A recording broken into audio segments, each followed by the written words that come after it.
To most people, death is the end, a terrifying silence. But to the Stoics, it was the beginning of wisdom. They didn't fear death, they welcomed it as an advisor, a friend, a constant reminder of how to live.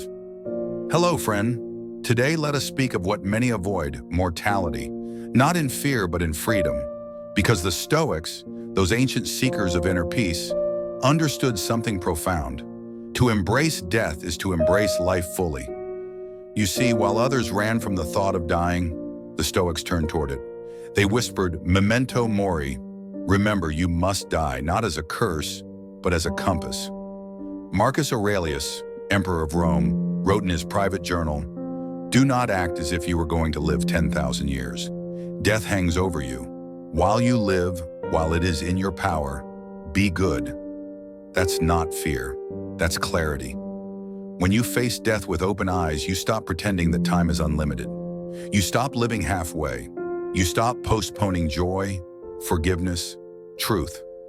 In my early days as a monk, I would rise with the sun and walk barefoot on the morning dew. Each step was a reminder that I am still alive, that this moment is a gift, that one day I will take a final step and never return. It sounds somber, doesn't it? But it's not. It's liberating. Because when you acknowledge death, you start to live deliberately. The Stoics didn't dwell on death to be grim. They meditated on it to sharpen their attention, to value each hour, to savor each breath. Let me tell you a story. An old sage once said to me, "The man who sleeps knowing he might not wake, sleeps peacefully." I asked him why. He said, because he said what he needed to say, loved who he needed to love, did what he needed to do. He lives ready. That is the Stoic way, to live ready, ready to let go, ready to be present, ready to leave, not with panic, but with peace. We cling to life because we're not living it well. We waste it in distraction, in resentment, in noise.